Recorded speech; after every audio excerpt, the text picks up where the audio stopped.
Ouverture à Paris du Conseil des ministres des Affaires étrangères de l'OTAN. Le Premier ministre Pierre Mauroy réaffirme l'indépendance et la solidarité de la France. Après l'entretien télévisé du président Mitterrand dans notre journal d'hier soir, multiples réactions politiques et syndicales. 3 hommes pendus ce matin en Afrique du Sud, 3 militants noirs, malgré d'ultimes pressions internationales, manifestations de protestation dans plusieurs régions du pays. La Transat en double, un équipier du trimaran Lorient 56, disparu en mer depuis hier soir. Madame, Monsieur, bonsoir. Philippe Augoyard est ce soir un homme libre. Le jeune médecin français arrêté en janvier dernier par les troupes soviéto-afghanes alors qu'il soignait bénévolement la population civile dans une zone contrôlée jusque-là par la résistance afghane. Le médecin français a été remis officiellement aujourd'hui à l'ambassade de France à Kaboul. Il a donc payé de 5 mois en prison une action humanitaire qui est poursuivie en Afghanistan même par diverses organisations françaises, et ce malgré la mise en garde exprimée par le régime afghan il y a une semaine, au moment où la grâce du docteur Augoyard devenait officielle. L'action de ces organisations humanitaires, de plus en plus mises en cause par les régimes qu'elles gênent, est efficace. Le haut-commissaire des Nations Unies aux réfugiés a confirmé aujourd'hui à Paris que, venus d'une autre région du monde bouleversée par les excès politiques, 800 000 boat people ont pu être réinstallés dans des pays d'accueil, dont la France. Les droits de l'homme violés, une fois de plus et de façon meurtrière en Afrique du Sud. 3 hommes, 3 noirs, militants du Conseil national africain, mouvement anti-apartheid interdit en Afrique du Sud. Les 3 hommes ont été pendus à l'aube à Pretoria. Ils avaient été condamnés à mort pour avoir participé à un attentat qui avait tué 4 policiers à Soweto. Toutes les pressions internationales ont été vaines. Ils avaient 23, 25 et 28 ans. Voici ce matin, quelques minutes après l'exécution, une des mères d'un condamné à mort. Nous sommes à Soweto, l'un des grands ghettos noirs d'Afrique du Sud, au moment de la prière.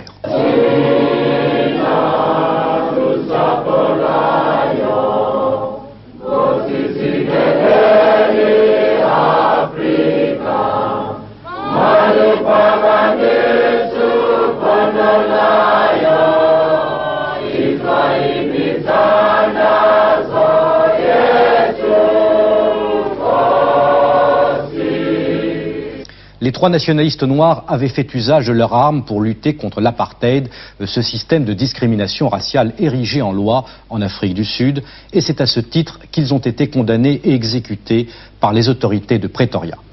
Mais ce qui frappe dans cette affaire, c'est d'abord la vitesse à laquelle la sentence a été appliquée. C'est ensuite que les autorités sud-africaines sont restées tout à fait sourdes aux appels du monde entier demandant la clémence pour les 3 condamnés. L'ONU est intervenue à plusieurs reprises, ainsi que la communauté européenne et le gouvernement français qui, par la voix de Claude Cheysson, a rappelé hier soir l'intolérable de cette situation. Voilà un peuple, voilà un gouvernement qui se réclame de la morale chrétienne. Comment accepte-t-il cette discrimination? Il y a quelques jours, un blanc, parce qu'il était blanc, a été condamné à 2000 heures de prison qu'il effectuera à sa guise, en 50 journées réparties à travers l'année, alors qu'il avait tué, dans un geste hideux, c'est le terme même utilisé par le juge sud-africain, un noir, parce qu'il voulait se payer un imbécile. Cette discrimination n'est pas tolérable pour un homme, pour un peuple qui se réclame de cette morale. Sans aucun doute, l'Afrique du Sud a voulu faire un exemple, et cette triple pendaison démontre clairement que si quelques tentatives d'assouplissement de l'apartheid ont été faites, les autorités rejettent tout ce qui se manifeste comme pouvoir noir, sauf bien sûr celui que le gouvernement désigne lui-même. Dans plusieurs villes du pays, des manifestations ont eu lieu à la mémoire des martyrs. Des Noirs et des Blancs unis dans la réprobation et l'extrême rigueur du gouvernement risquent à court terme de déclencher de nouvelles émeutes dans les ghettos noirs des grandes villes sud-africaines.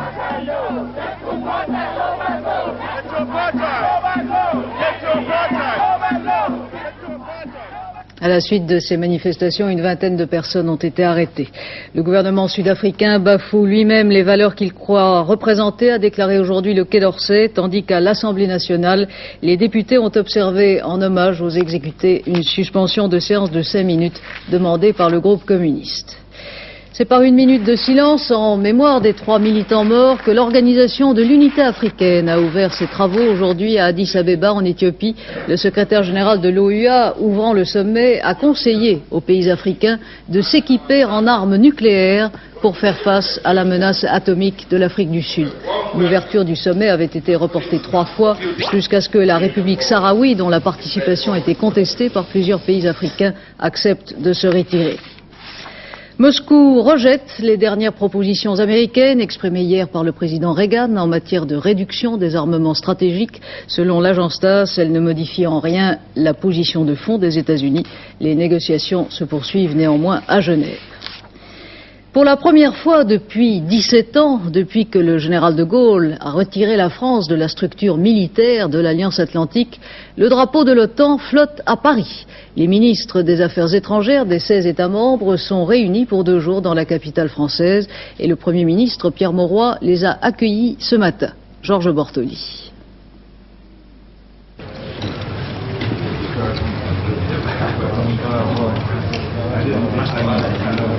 Cela mis à part, il s'agit d'une réunion ordinaire, la réunion de printemps des ministres des Affaires étrangères de l'OTAN, sous la présidence de l'inamovible secrétaire général, le néerlandais Joseph Loens.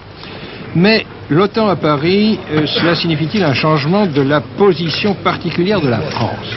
Nullement, devait dire Pierre Mauroy dans son discours inaugural, la France est dans l'alliance avec les devoirs que cela comporte, mais sans aliéner son droit à la différence. Notre diversité est le gage de notre liberté. Comme ce qui nous unit l'a toujours emporté sur ce qui nous sépare, il n'y a pas de raison de douter qu'il en aille différemment dans l'avenir. Ce qui ne veut pas dire que le débat d'idées doive toujours conduire au consensus. La preuve en est que cette session se tient dans notre capitale. Et vous savez bien que ce droit à la différence, détenu par chacun de nous, la France l'a exercé à sa manière. Votre présence à Paris témoigne de ce que vous le reconnaissez. François Mitterrand, qui va recevoir dans un instant ici à dîner les 16 ministres et le secrétaire général de l'OTAN, leur dira que la France est un allié d'autant plus sûr qu'elle dispose de sa propre capacité de décision et notamment de sa propre force nucléaire. Une force minimum, bonne pour décourager une agression, évidemment pas pour attaquer qui que ce soit.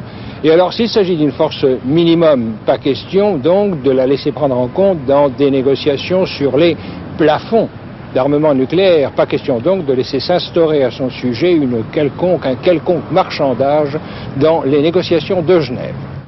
Par le biais de l'agence TASS, Moscou dénonce aujourd'hui le rapprochement de la France avec l'OTAN et relève aussi l'approbation exprimée par le président Mitterrand au sujet du déploiement des euromissiles. Approbation réitérée hier soir au cours de l'entretien télévisé que le chef de l'État a accordé dans notre journal à Albert Duroy. Cet entretien, au cours duquel, vous l'avez sûrement constaté, le chef de l'État a réaffirmé avec force sa détermination à faire respecter l'ordre public et sa conviction à l'égard de la politique économique du gouvernement, la seule politique possible, a-t-il dit. Ces propos du chef de l'État ont bien sûr provoqué aujourd'hui beaucoup de commentaires, Albert Duroy.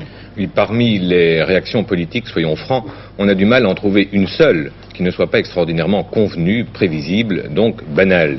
Pour ne retenir que les leaders dont nous avons diffusé les propos depuis ce matin, messieurs Le Canuet, Gaudin et Pons ont été déçus, messieurs Jospin et Jox sont approuvés, les uns et les autres, totalement, dans un sens ou dans l'autre. À n'en pas douter pourtant, il y avait, pour tous, à prendre et à laisser dans les propos du chef de l'État. On ne voit pas pourquoi des hommes d'ordre du RPR ou de l'UDF, sans abandonner leur statut d'opposants, n'auraient pas envie d'approuver la démonstration d'autorité du chef de l'État. Et on ne voit pas non plus pourquoi des hommes de progrès, sans mesurer leur soutien au gouvernement actuel, n'auraient pas envie de plaider pour une relance plus ambitieuse de l'action de la gauche. Mais les choses en France sont comme ça, les opinions sont figées à l'avance. Restent 3 questions posées auxquelles les mois à venir apporteront une réponse. En mélangeant une très grande fermeté et une très grande tolérance pour le débat, le chef de l'État aura-t-il réussi à rassurer l'opinion? Les sondages, qui étaient très mauvais pour lui, donneront bientôt des indications utiles sur ce point. En affirmant avec force qu'il n'y avait pas de politique de rechange, François Mitterrand aura-t-il fait taire les discussions à l'intérieur de la majorité, et surtout chez les socialistes? D'ici au congrès du Parti socialiste à la fin octobre, les plus remuants d'entre eux auront peut-être du mal à admettre que le sens civique, comme l'a dit le président, les condamne, sinon au silence, du moins à la mesure. Enfin, comment les communistes prendront-ils le rappel à l'ordre du président? Si René Andrieux écrit ce matin dans l'Humanité que le PC approuve les objectifs de la politique économique mais pas les moyens utilisés, les responsables du parti, eux, sont restés très discrets. C'est ce qui donne tout son intérêt politique à l'émission L'heure de vérité, qui suivra ce journal et dont l'invité est M. Charles Fitterman, ministre des Transports, mais aussi dirigeant important du Parti communiste. Et comme d'habitude, vous voyez donc Monsieur Fitterman qui est dans le studio où l'accueille François-Henri de Virieu. Comme d'habitude, vous pourrez poser vos propres questions à Monsieur Fitterman en appelant le numéro de SVP où Philippe Arroir est déjà installé. Le numéro de SVP, vous pouvez le lire sur votre écran, le 787 11 11 à Paris. L'affaire des Irlandais de Vincennes rebondit. Le procureur général de la République a demandé en fin d'après-midi l'ouverture de poursuites judiciaires contre 2 officiers de gendarmerie. Marcel Trier. Une affaire qui tourne décidément au feuilleton rocambolesque. Le 28 août, revenons au premier épisode de cette affaire. Le 28 août 1982, on apprenait que les super gendarmes du GIGN, dirigés par le capitaine Baril, venaient de réussir à Vincennes une prise qualifiée aussitôt de décisive par l'Élysée. 3 dangereux terroristes irlandais, Stephen King, Michael Plunkett et Mary Read, surpris, disait-on, au moment où ils se préparaient à commettre un attentat. On découvre dans leur logement des armes et des explosifs. La lutte antiterroriste bat son plein. Très vite, des doutes sont exprimés par les avocats des 3 inculpés et repris à leur compte par les journalistes. Les super gendarmes auraient un peu forcé les choses et gonflé une affaire en réalité anodine. Premier coup de théâtre, le mois dernier, le gendarme Caudan de l'antenne de Vincennes, inculpé dans une affaire de droit commun et qui avait participé aux côtés des gendarmes du GIGN à l'opération contre les 3 Irlandais, révèle que les hommes du GIGN ont volontairement truqué l'enquête afin de charger leurs 3 suspects. Nouveau coup de théâtre ce soir. Le procureur général de la République, Pierre Arpaillange, vient de demander l'ouverture de poursuites judiciaires contre 2 officiers de gendarmerie, présents eux aussi à Vincennes en août dernier. L'un d'eux, le commandant Beau, a reconnu devant le juge d'instruction avoir suborné des témoins, c'est-à-dire téléguidé les déclarations de son subordonné, le gendarme Caudan, et d'autres gendarmes, notamment en ce qui concerne la présence d'armes dans l'appartement des Irlandais. Fausse déclaration destinée à discréditer le GIGN. C'est l'arroseur arrosé. On attend maintenant avec impatience le prochain épisode. Nouvelle manifestation policière à Paris jeudi prochain, c'est en tout cas ce qu'annonce l'intersyndicale des policiers proches de l'opposition, l'USC de Rémi Alvax, la CFTC Police et la CGC Police. Une manifestation qui sera silencieuse et suivie d'un meeting ouvert à tous, selon les vœux des organisateurs. Le ministre de l'Intérieur a déjà déclaré que cette manifestation pourrait être interdite si elle présente un caractère politique et séditieux. Un conseil de discipline se réunira sans doute dès la semaine prochaine pour étudier le cas des 7 policiers suspendus. Si ma présence n'y est pas souhaitée, je n'irai pas à la manifestation de jeudi prochain, a déclaré aujourd'hui le président du Front National, Jean-Marie Le Pen, qui, vous le savez, était présent à l'une des manifestations policières de vendredi dernier. J'étais venu là pour témoigner de la nécessité de faire respecter la sécurité publique, a dit M. Le Pen aujourd'hui au cours d'une conférence de presse. 3000 policiers vont être envoyés en renfort en Corse à l'occasion de la visite officielle du chef de l'État lundi et mardi prochain. La consulte des comités nationalistes a déclaré aujourd'hui qu'une série d'actions de sensibilisation seraient entreprises pendant cette visite. Ce matin, il y a eu 2 nouveaux attentats en Corse du Sud. Protestation du bureau politique du Parti communiste, de la CGT de Seine-Saint-Denis, du PC et du PS du Val-de-Marne après les décisions du tribunal administratif de Paris annulant pour fraude électorale les résultats des scrutins municipaux de Villepinte et de Limeil-Brévannes dans la banlieue parisienne. Décision rarissime dans les 2 cas, le tribunal administratif a directement proclamé élus les listes d'opposition. De son côté, le tribunal administratif de Marseille a rejeté aujourd'hui les 3 recours en annulation présentés par l'opposition. Les bureaux de vote vont bientôt fermer en Grande-Bretagne. Sauf énorme surprise, le Premier ministre sortant, Mme Thatcher, a réussi son pari qui était de conforter l'emprise du Parti conservateur en provoquant des élections anticipées. De Londres, Bernard Rapp. Ce matin, c'est le Premier ministre qui a donné l'exemple. Il était en effet tout juste 7h15 lorsque Margaret Thatcher s'est présentée au bureau de vote de sa résidence dans l'élégant quartier de Chelsea. Madame Thatcher, dont le parti est donné grand favori de cette élection, s'est toutefois montrée, comme à son habitude, prudemment optimiste. À la question « Espérez-vous une très large majorité demain matin ?», elle a préféré rappeler qu'il ne fallait pas vendre la peau d'un ours qui bougeait encore. Les conservateurs redoutent en effet une démobilisation de leur électorat, trop sûr de la victoire.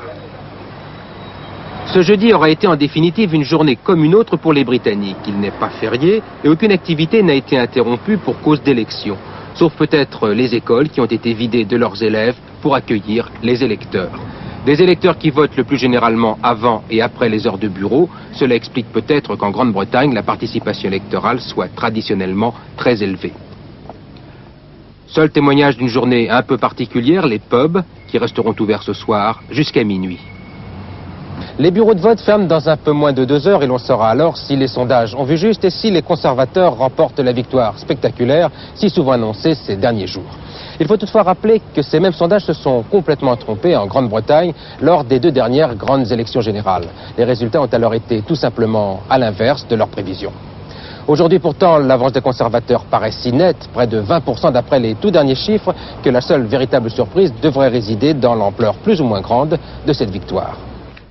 Un mot du dollar. Après le record d'hier, la devise américaine s'est légèrement tassée aujourd'hui en cotant 7,69 francs à Paris.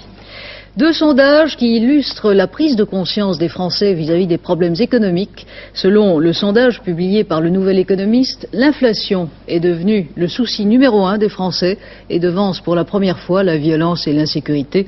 75% des Français se disent favorables par ailleurs à une consultation nationale des électeurs en cas d'aggravation de la situation, et ce selon le sondage que va publier La Vie française. L'industrie de la machine-outil se porte mal, en France comme ailleurs. La production mondiale a baissé de 20%. Et en ce qui concerne l'industrie française, le plan de redressement n'a pas encore porté ses fruits. C'est donc sur fond de crise que s'ouvrira demain à Paris le 5e Salon international de la machine-outil, où l'on verra nombre de réalisations impressionnantes, japonaises bien sûr, mais aussi françaises. L'industrie nationale compte à son actif quelques réussites, comme cet atelier entièrement automatisé que Guy Schwartz et Jean Villa vont vous faire découvrir. Attention, à partir d'ici, la science-fiction rejoint la réalité.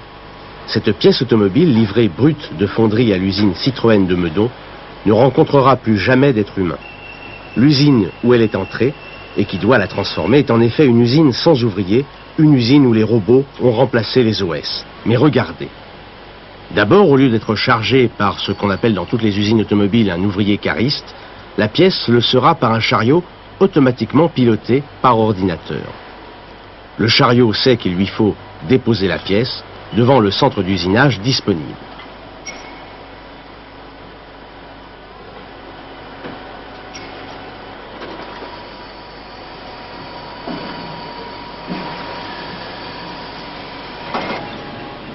Pendant ce temps, un autre chariot apporte les outils.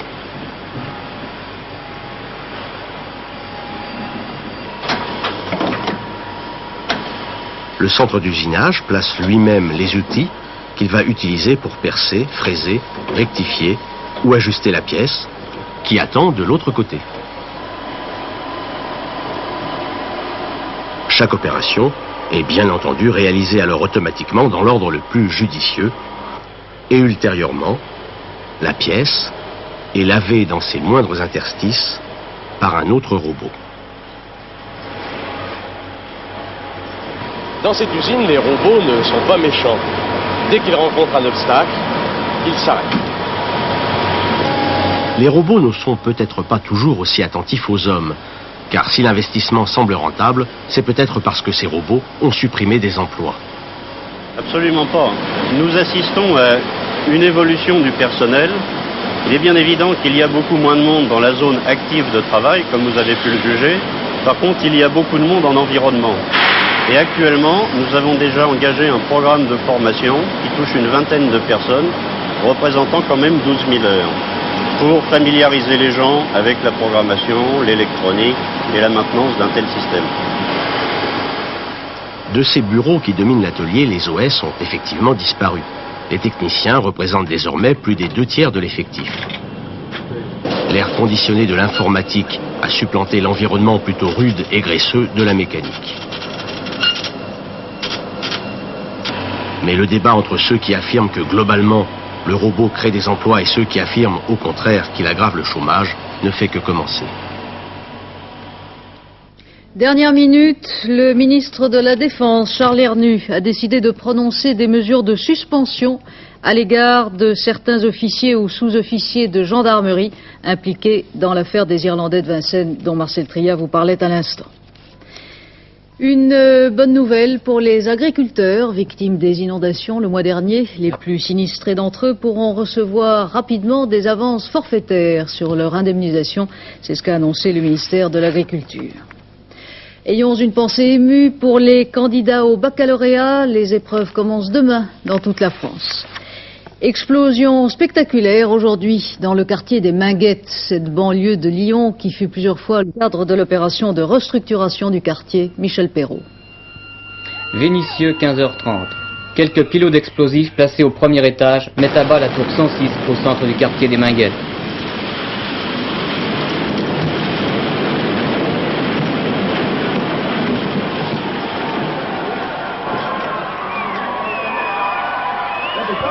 L'opération a duré moins de 10 secondes.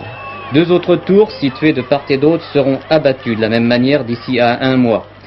Cette démolition est unique en France, à la fois par le nombre de logements détruits et par la technique employée. Certains des nombreux curieux attirés par l'opération ont protesté contre la destruction. En effet, de nombreuses familles de la région ont beaucoup de difficultés à trouver un logement. Les 3 tours détruites feront place à des espaces verts, un terrain de sport, un local pour adolescents et un terrain de jeu pour les plus jeunes. Quant aux 6 autres tours du quartier, elles seront réhabilitées. La collision ferroviaire qui a failli tourner au tragique en gare de Saint-Cloud lundi dernier était due à une erreur de manœuvre du conducteur. C'est ce qu'a révélé la boîte noire du train. Les milieux professionnels du tennis en ébullition à la suite des sanctions décidées par le Conseil international à l'encontre de Yannick Noah qui vient de déclarer en Corse qu'il va prendre sa revanche et surtout à l'encontre de Guillermo Vilas. Le joueur argentin, vous le savez, a été suspendu pour 1 an pour avoir touché une garantie financière avant de participer à un tournoi. Une affaire qui pourrait bien mettre fin à sa carrière et qui surtout éclaire les mœurs financières du milieu professionnel du tennis. Roger Zabel. Si on devait suspendre tous les joueurs qui ont touché un cachet avant d'avoir donné le moindre coup de raquette, c'est ce que l'on reproche à Guillermo Vilas, on pourrait s'en prendre trop de risques, interdire de compétition les 10 premiers mondiaux. Le problème, ce sont les preuves. Elles manquent, mais c'est en fait le secret de Polichinelle. C'est une pratique courante dans tous les tournois, sauf à Wimbledon, à Flushing Meadows et à Roland-Garros. Cela dit, il est des hasards malheureux, car ces preuves n'ont pas manqué pour Guillermo Vilas, qui, par un autre malheureux hasard, n'appartient pas à l'association des tennismen professionnels et n'a confié ses intérêts ni à M. McCormack, ni à son concurrent, la société ProServe. Il est le seul, dans ce cas, parmi les 10 villes-présidents, qui souhaitent maintenant que la grande lessive soit faite. Et on laisse entendre que le prochain joueur condamné aurait pour nom Ivan Lendl. Pour sa part, Guillermo Vilas peut encore faire appel, mais si la sanction est maintenue, cela équivaudra à mettre fin à sa carrière quand on sait que certains joueurs de tête de seconde série française réussissent à gagner des sommes, certes moins importantes, avant de donner le moindre coup de raquette dans les tournois régionaux. Cela prête vraiment à sourire. Et dans notre dernier journal à 23h15, Roger Zabel discutera de ces problèmes avec l'ancien numéro 1 du tennis français, François Geoffrey. Drame dans la Transat en double. Un concurrent de l'Orient 56 a disparu en mer hier soir. Malgré les recherches de son équipier et des gardes maritimes américains, il n'a pas été retrouvé jusqu'ici, mais les recherches se poursuivent.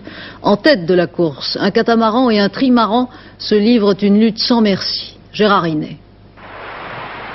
Ce soir, c'est donc toujours Eugène Riguidel sur ces images qui est en première position. Mais derrière, le catamaran de Folenfant a dû céder la 2e place à Gillard et Mahir sur un trimaran. Mais il y a eu un drame dans cette course. Un concurrent, Didier Bestin, est tombé mercredi soir à la mer. Le drame s'est déroulé alors que le seul témoin possible, l'autre coéquipier, était à l'intérieur du trimaran. Le vent soufflait à 40 km/h et le bateau sous spi filait à 25 km/h. Pierre Barrière, le coéquipier, n'a rien pu faire.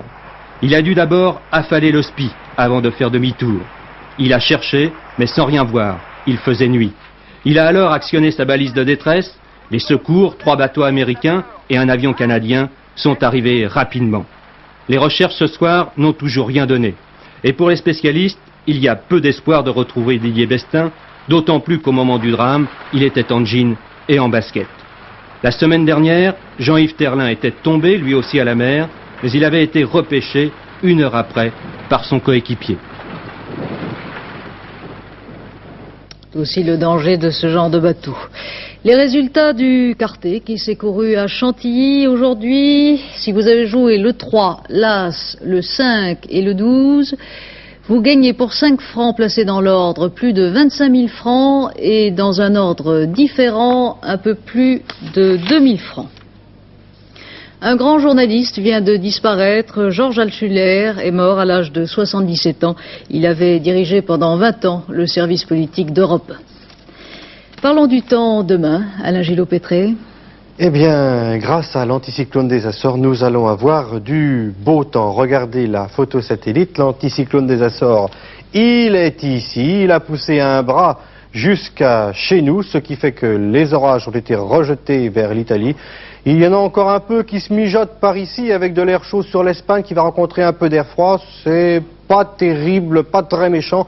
L'anticyclone des Açores va rester sur nous plusieurs jours et nous apporter donc dans l'ensemble du beau temps. Voici la carte pour demain. Donc, sur l'ensemble du pays, après dissipation des brumes et brouillards matinaux, ils pourront être abondants ces brumes et ces brouillards. C'est du beau temps. Des orages possibles des Pyrénées aux Alpes et à la Corse, mais surtout la Corse en fin de journée. Cela s'éliminera sur les Alpes et sur les Pyrénées. Davantage de nuages peut-être sur les côtes du nord-ouest, mais sans doute pas de pluie. Le baromètre est à la hausse, le thermomètre est à la hausse et cela va continuer à monter après-demain. Minimum 19 degrés sur les côtes de la Manche à cause des nuages, 26 à Paris, 26 à Strasbourg, 25 à Bourges, 26 à Bordeaux, 27 à Toulouse, 28 à Marseille, 28 à Ajaccio. Oh, le maximum doit se situer aux alentours de 29 degrés. Demain, vendredi 10 juin, 2 minutes de soleil en plus encore, levé 5h49, couché 21h51 et c'est la fête de tous les landries de France et d'ailleurs. Quelques magazines à vous présenter ce soir, des magazines dont les buts sont très différents. D'abord, un très remarquable numéro de Tennis Magazine. Si vous êtes passionné pour Roland Garros, vous y trouverez tout. L'actualité religieuse dans le monde, un premier numéro. Laser immobilier pour ceux qui ont des problèmes de cet ordre. Photo-revue, nouvelle mouture et de très belles photos. Je crois qu'Alain Gillot-Pétré est amateur, voilà. Et puis le très beau numéro de l'Égoïste, ce magazine du luxe et du goût qui ne paraît qu'une fois par an, avis aux amateurs. Voilà, à 23h15, vous retrouvez Hervé Claude pour notre dernier journal. Demain, 12h45, antenne de midi, 18h30, c'est la vie et j'aurai le plaisir de vous retrouver à 20h. Très bonne soirée.